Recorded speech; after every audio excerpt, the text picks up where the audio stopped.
अभी आईडी नीचे कर लो भाई। ये भाई जी बोलिए बोलिए। गंभीरता को समझो, विषय की गंभीरता को समझो।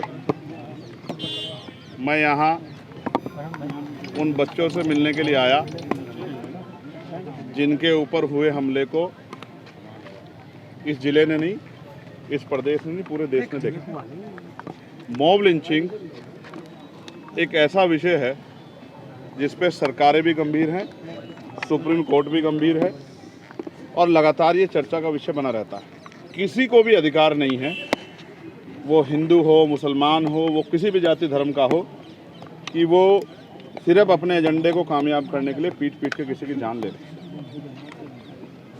इस पूरे मामले को दूर से देखना, समझना, इसके बाद इसमें हाथ डालना, इसमें आना, ये हर किसी के बस की बात नहीं। जब तक आप, क्योंकि आपके अंदर कोई इंसानियत जिंदा ना हो, आप अगर इंसानियत को पीछे रखोगे, जाति धर्म के आधार पर देखोगे, तो आपको दिखेगा, बहुत कुछ दिखेगा इस मामले में। लेकिन अगर आप गंभीरता से इंसान बनकर देखोगे तो आपको पता लगेगा जिन बच्चों के साथ ये मारपीट हुई है वो चारों, वो आ रहे थे, उनके सामने 3 मोटरसाइकिलों पे लगभग 9 आदमी आते हैं, उनको रोकते हैं, उनसे ये पूछते हैं कि इस गाड़ी में क्या है। वो ये बताते हैं कि इसमें मीट है। वो कहते हैं इसके आपके पास कागज़ है। वो कागज़ उनको दिखाते हैं। जब वो कागज़ दिखा देते हैं, जो लीगल है काम, आप समझते हैं, नशा भी बिकता है, शराब भी बिकती है, दुकानों बिकती है, नहीं बिकती है, जो लीगल है काम, जो जिसके पैमाने सरकार ने बनाया, उसको कोई नहीं रोक सकता है। उन्होंने पर्ची दिखाई, उन्होंने अपने कागज़ दिखाए। उसके बाद उन लड़कों ने कहा कि आप रुक जाओ। उन्होंने कहा हम चले जाएं, कि नहीं अभी हमारे साथी आ रहे हैं। और जब वो साथी उनके आए, उन्होंने इनको पीटना शुरू कर दिया। जिस तरह जानवरों को मारते उस तरह मारा। मैंने सर देखे, एक एक को 50-50 से ज़्यादा टाके आए हुए हैं। शरीर का कोई हिस्सा ऐसा नहीं है जिस पर जख्म ना हो। कानों से आवाज़ नहीं आ रही है, सर में ब्लड जम गया है, ब्लीडिंग हुई है, माइंड में हड्डियाँ टूटी हैं, एक्सरे इस बात का गवाह है। ये सब चीज़ें होने के बाद अपनी जान बचाने के लिए, अगर कोई आदमी अपराध करता है तो अपनी जान बचाने के लिए कोई तो रास्ता इख्तियार करता है। भाई पुलिस जांच करे, दूध का दूध, पानी का पानी करे। जांच नहीं की, कुछ नहीं की। आनन फानन में जिन्होंने ये घटना की, ये मर ना जाए इसलिए मुकदमे लिख दिए और बाद में इनके खिलाफ भी क्रॉस FIR कर दी। वो पेशेंटों को पुलिस ही लेके आई, उनको यहाँ पीड़ितों को, उनका नाम भी जान सब, फिर अज्ञात में FIR इसलिए की क्योंकि यहाँ के नेताओं का दबाव है कि इस मामले में क्रॉस FIR करो जिससे इसमें फैसला हो जाए। वो इस हालत में नहीं है कि वो उनको डिस्चार्ज किया जाए, लेकिन कई जानकारी ऐसी मिलती है कि उस तरह का सहयोग डॉक्टरों का नहीं मिल रहा है जो मिलना चाहिए। मैं यहाँ के डॉक्टरों से हाथ जोड़ के आग्रह करता हूँ, उनकी जान बचाओ। क्या हुआ है, वो क्या कर रहे थे, कहाँ से आए थे, कैसे आए थे, इसका सबसे बड़ा उदाहरण तो यही होगा ना कि वही अपने मुँह से सारी बात बता दे, वही कोर्ट में खड़े होकर बताएं, वही पुलिस को बताएं, वही जज साहब के सामने अपनी बात रखें। तो उनकी जान की सुरक्षा करना अभी बहुत ज़रूरी है। मैं यहाँ और मैं बहुत जिम्मेदारी से कह रहा हूँ। उन्होंने मुझे बताया कि वो पैसे लेते हैं, टैक्स मांगते हैं, इस नाम का अवैध वसूली करते हैं। अभी 2 हफ्ते पहले उन्होंने 2,80,000 रुपये लिए थे। हालांकि बहुत छोटी बात है, मैं इन पर जाना नहीं चाहता, लेकिन मैं इसलिए आपको बता रहा हूँ कि कहीं ना कहीं मॉब लिंचिंग से किसी न किसी की जान जा रही है। और दलितों, आदिवासी और मुसलमानों पर इसका कहर, पिछड़ों पर इसका कहर बहुत बड़े पैमाने पर ढाया जा रहा है। मैं इंसान होने के नाते इस बात को कहता हूँ कि हमें हर उस व्यक्ति की मदद करनी चाहिए जिसके साथ अन्याय हुआ है। मुझे, मीडिया को, हम सब लोगों को, आप नहीं देख रहे पत्रकारों के साथ क्या मॉब लिंचिंग नहीं हो रही है?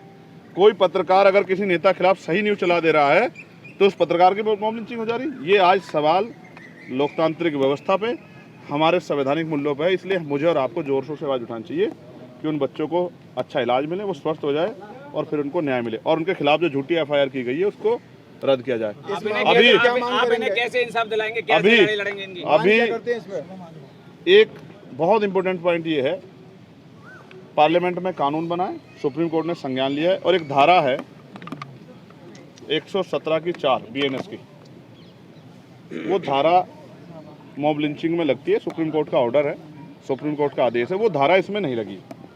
इसलिए मेरी पुलिस से मांग है, हो सकता है उस समय की परिस्थितियों के हिसाब से ना लगी, लेकिन अब इसमें 117(4) को बढ़ाया जाए और इन्वेस्टिगेशन करके वीडियो के आधार पर जो भी आरोपी हैं उनको गिरफ्तार किया जाए और उनको जेल भेजा जाए और उनको सख्त से सख्त सज़ा दिलाने में पुलिस प्रशासन एविडेंस इकट्ठा करके अपना रोल अदा करे। अब रही बात हमारी, आज मैं यहाँ उनके बीच में यहाँ इनकी तकलीफ़ों को जान रहा हूँ। मैंने यहाँ के डॉक्टर जो हैं सीनियर डॉक्टर, उनसे बात की है। अभी वो लोग उनको देखने के लिए आ रहे हैं। अभी मैं यहाँ के अधिकारियों से बात करूँगा, जो धारा नहीं बढ़ी है उनको बढ़ाने की मांग करूँगा। झूठी FIR जो उनके ऊपर की है सिर्फ नेताओं खुश करने के लिए, वो FIR रद्द करने की मांग करूँगा। और जब अब पार्लियामेंट का सेशन आएगा, जिस हाउस का मेंबर हूँ, मैं आपको विश्वास दिलाता हूँ अलीगढ़ के पत्रकार भाइयों, इस पूरे मामले को जोर शोर में जैसे पार्लियामेंट में उठाने का काम करूँगा। ये मैं आपको विश्वास, ठीक है। और ये मैं इनकी ताली सुनने के लिए नहीं कर रहा हूँ, ये मैं इंसान होने के नाते कर रहा हूँ, क्योंकि आज ये इनके साथ है, कल मेरे साथ भी हो सकता है, कल किसी और गरीब के साथ हो सकता है। सबसे बड़ा धर्म इंसानियत है। अगर कोई गैर कानूनी काम करता है उसको पुलिस सजा दे, उसको कोर्ट सजा दे, लेकिन अगर भीड़ को आप ये छूट दोगे तो भीड़ कल किसको कुचल देगी, इसकी जिम्मेदारी आप लोग नहीं उठा। परमानेंट सॉल्यूशन क्या मॉब लिंचिंग का? परमानेंट सॉल्यूशन ये है कि कोर्ट इस पे सख्त, जितनी मॉब लिंचिंग हुई है उन पे सख्त कार्रवाई करे और पुलिस निष्पक्ष कार्रवाई करे, सत्ता के हिसाब से कार्रवाई नहीं करे। जब कार्रवाइयाँ होंगी इसी मामले में, अगर सख्त कार्रवाई हो जाए जो BNS कहती है, जिसमें फांसी तक की सजा, आप देखना बहुत मॉब लिंचिंग करने वालों की टांगें कांप जाएंगी।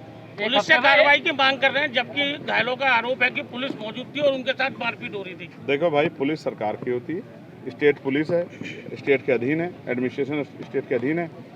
मजबूरी में अच्छा काम भी करना चाहते हैं, नहीं ज़्यादा अच्छा करने की कोशिश करेंगे तो यहाँ से हटा के भगा दिए जाएंगे, कहीं और सस्पेंड ट्रांसफ़र कर जाएगा, पोस्टिंग कर दी जाएगी, सस्पेंड कर दिए जाएंगे। हम तो अपनी आंखों के सामने देख रहे हैं। ऐसा नहीं कि पुलिसकर्मी सारे बुरे हैं, कुछ पुलिसकर्मी ऐसे हो सकते हैं जो जाति धर्म के आधार पर कार्य करते हैं, लेकिन सब पुलिसकर्मी बुरे नहीं है। मैं पुलिसकर्मियों का सबसे बड़ा समर्थक हूँ, उनके लिए पार्लियामेंट में मांग उठाता हूँ, में इनको बॉर्डर स्कीम से हटाओ, इनको जो है इनकी वेतन विसंगतियाँ दूर करो, इनके जो और समस्या उनको सुनो, सारी मांग करता हूँ। लेकिन अगर कोई गलती होगी तो उस गलती पे भी जवाबदेही सुनिश्चित होनी चाहिए, ये भी आप समझिए। कई मामलों में क्रॉस FIR हुए। एक जीता ज़्यादा उदाहरण हमारे पूर्व जो है मंत्री जी महेंद्र सिंह चौधरी जी, इनके बेटे का, इन्हीं को मारपीट हुई, वीडियो में वो लड़का दिख रहा है, उसके गले में चैन है, उसने FIR लिखवा दी कि साहब मेरी चैन लूट रही। आप बताइए क्या मजाक चल रहा है? थाने में खड़े होकर वो मीडिया से बात कर रहा है। ये इस तरह से अगर पुलिस कार्रवाई करेगी तो न्याय से भरोसा उठ जाएगा। जिनके माथे पर अशोक है, अशोक चिन्ह है, उनको देख के तो गरीब सीना तान लेता है कि अब मेरा रक्षक आ गया, अब मेरे ऊपर कोई अन्याय नहीं कर सकता। और वही रक्षक अगर सत्ता के आ गया कमजोर पड़ जाए, शायद लोगों का भरोसा टूट जाएगा। फिर भी याद है तो इसको लेकर मॉब लिंचिंग होती है, फिर क्या हुआ? दोबारा बताइए। एक हफ्ते बाद नहीं, देखिए सर, ऐसा है, हम सरकार से मांग करेंगे कि वो ऐसे इस विचार के लोगों को रोके। सभी को धार्मिक आज़ादी है, यहाँ बकरीद ईद भी होती है, यहाँ मीठी ईद भी होती है, यहाँ होली भी होती है, यहाँ दिवाली भी होती है, यहाँ बुद्ध पूर्णिमा भी होती है, यहाँ सतगुरु रविदास जयंती भी होती है, सारे कार्यक्रम होते हैं। सभी को अपने धर्मों की आज़ादी है, इस तरह की छूट नहीं देना चाहिए। इससे जो प्रदेश का माहौल खराब होगा, उसकी कानून व्यवस्था की जिम्मेदारी किसकी है? मेरी, आपकी है, सरकार की? आप बताओ किसकी है भाई? तो किसको कानून व्यवस्था मेंटेन करनी चाहिए? फिर आप पूछो ना सरकार के लोगों से सवाल, क्या कानून व्यवस्था है? पुलिस करे अपना काम, गिरफ्तार करती पुलिस, अगर इन्होंने कुछ गलत काम किया गिरफ्तार करती, जेल में लाती, कोर्ट में पेश करती। मारपीट का अधिकार तो पुलिस को भी नहीं है। ये छूट नहीं मिलनी चाहिए। मैं इसके विरोध में गिरफ्तारी 3 लोगों की नहीं, मैं पुलिस से मांग करता हूँ, मेरी बहुत सख्त जो है मेरा कंडम है, पुलिस इसमें गिरफ्तारी करे, सब लोग गिरफ्तारी करे और उनको जेल भेजे और एविडेंस कलेक्ट करके उनको कठोर से कठोर सजा दिलाने में अपना रोल अदा करें।